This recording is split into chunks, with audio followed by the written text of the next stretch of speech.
అద్దిరిపోయే మిరప్పళ్ళ పచ్చడి అయితే ఈరోజు మనం ప్రిపేర్ చేసుకోబోతున్నాం. దానికి ముందుగా అయితే మిరప్పళ్ళని చక్కగా తడి క్లాత్, శుభ్రమైన క్లాత్ తీసుకొని చక్కగా మిరపపళ్ళని ఇలా తొడిమి తీసేసి మనం ఇలా మొత్తం కూడా తుడిచి శుభ్రంగా ఉంచుకోవాలి. ఒక 3 నిమిషాలు ఎండకి కొంచెం జస్ట్ ఇదంతా తడంతా పోయేదాకా మనం ఎండలో ఆరబెట్టుకోవాలి.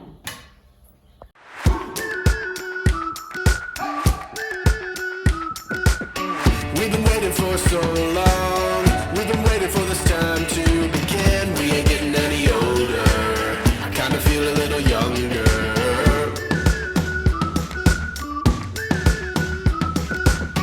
Run away and embrace the day. The sun is out, won't go away. Feel the clouds on your shoulder. Touch the sky, feeling bolder. Going out, going out, going all the way. చక్కగా మిరపకాయలన్నింటినీ కూడా ఎండబెట్టుకొని వచ్చిన తర్వాత ఇలా వీటిని మనం అన్నిటినీ కూడా ఇట్లా ముక్కలు ముక్కలుగా కట్ చేసుకోవాలి. మనకు మిక్సీలో పట్టడానికి ఈజీగా ఉంటుంది.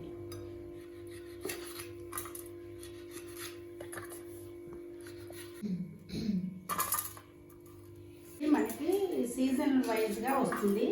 సీజన్లో వచ్చిన ప్రతి కూరగాయని కూడా మనం పచ్చడి పెట్టుకోవాలి. ఇప్పుడైతే మిరపళ్ళు బాగా వస్తాయి అన్నమాట. ఆ మిరపళ్ళ పచ్చడి ఇలా పెట్టేసుకొని తగినంత ఉప్పు, చక్కగా చింతపండుని యాడ్ చేసుకొని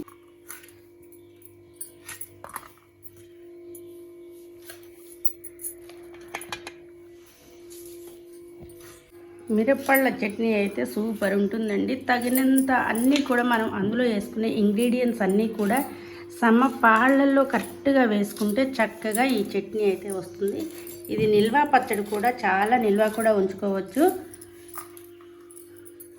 చాలామంది చింతకాయ ఫ్లేవర్తో కూడా తింటారనమాట. దీన్ని ఇట్లా స్టోర్ చేసుకొని పెట్టుకున్న మిరపళ్ళని చక్కగా టమాటా పచ్చట్లో యూజ్ చేస్తారు. అలాగనే చింతకాయలు అయితే మాత్రం చాలా బాగుంటుందండి.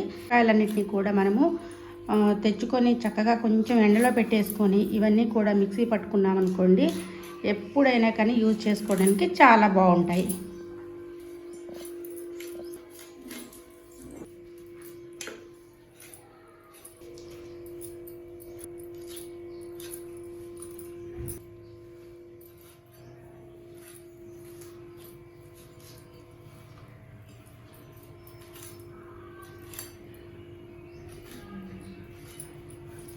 మనం అన్నీ ఇలా చకచక తరిగేసి అక్కడ పెట్టుకుంటే పచ్చడి చాలా ఈజీ ప్రాసెస్తో పచ్చడిని తయారు చేసుకోవచ్చు. శ్రమ అనుకోకుండా మనం ఇలా చిన్న చిన్నగా కట్ చేసామనుకోండి, మనకి మిక్సీ పట్టినప్పుడు చాలా ఈజీగా మనకి మెత్తగా గ్రైండ్ అవుతుందన్నమాట. ఎందుకంటే మిరపకాయలు మనకి గ్రైండర్లో కానీ మిక్సీలో కానీ వేయలేము కదా. ముందుగానే మనం కేజీ మిరపకాయలకి ఎంత చింతపండు పడుతుంది అనేది తీసుకున్నాం కదండి. 200 గ్రాముల చింతపండు తీసుకున్నాము. మనకి అంటే ఇప్పుడు మిక్సీలో మూడు సార్లుగా ఇవి 3 డివైడ్గా పడుతూ ఉండాలన్నమాట. అప్పుడు కొంచెం చింతపండుని తీసుకున్న చింతపండులో 3 భాగాలుగా చేసేసుకొని 3 సార్లు మిక్సీ జార్లో వేస్తేనే ఈ పచ్చడి అంతా కూడా చక్కగా మొత్తం మనకి గ్రైండ్ అవ్వటం అనేది జరుగుతుంది. అందుకోసం ఏ పార్ట్కి ఆ పార్ట్ చక్కగా కావాల్సిన వాటికి ఎప్పటికప్పుడు ఉప్పు, పసుపు అలాగనే చింతపండుని యాడ్ చేస్తూ మనం తీసుకున్న క్వాంటిటీ మొత్తం కూడా వీటన్నిటికీ పట్టుకొని గ్రైండ్ చేసేసుకోవాలి. అలా ఇప్పుడైతే మేము గ్రైండ్ చేస్తున్నాము. గ్రైండ్ చేసిన తర్వాత కూడా మెత్తగా గ్రైండ్ చేసుకోవాలండి, అది కంపల్సరీ అన్నమాట.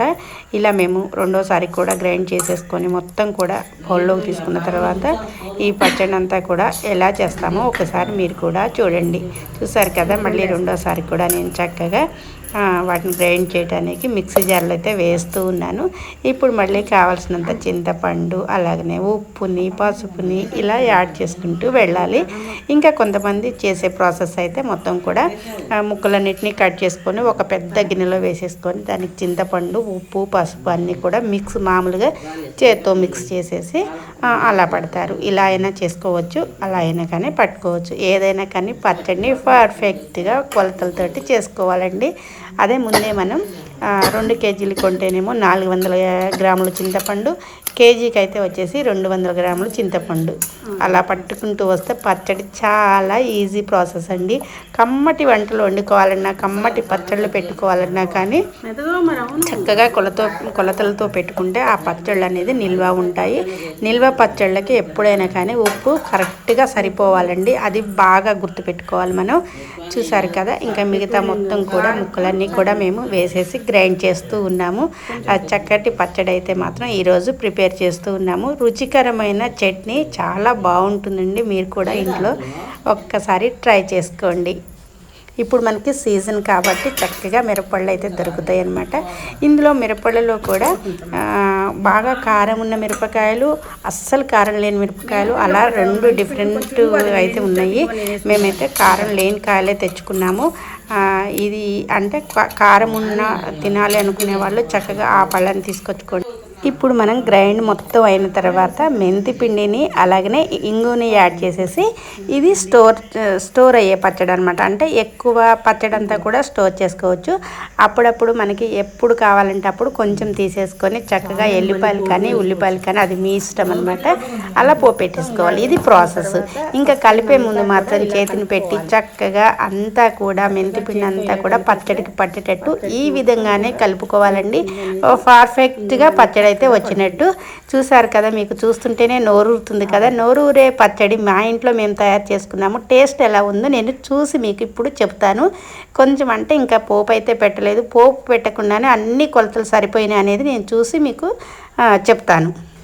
ఉప్పు అయితే మాత్రం తగ్గకుండా వేసుకోవాలండి. ఉప్పు తగ్గితే మాత్రం పచ్చడి అనేది పాడవుతుంది. ఇప్పుడు నేను పర్ఫెక్ట్గా వచ్చిందా రాలేదా అనేది మీకు ఒక్కసారి అయితే చూసి చెప్తాను. పుల్లగా కారకారంగా ఉప్పు సరిపోయింది, చాలా బాగుంది.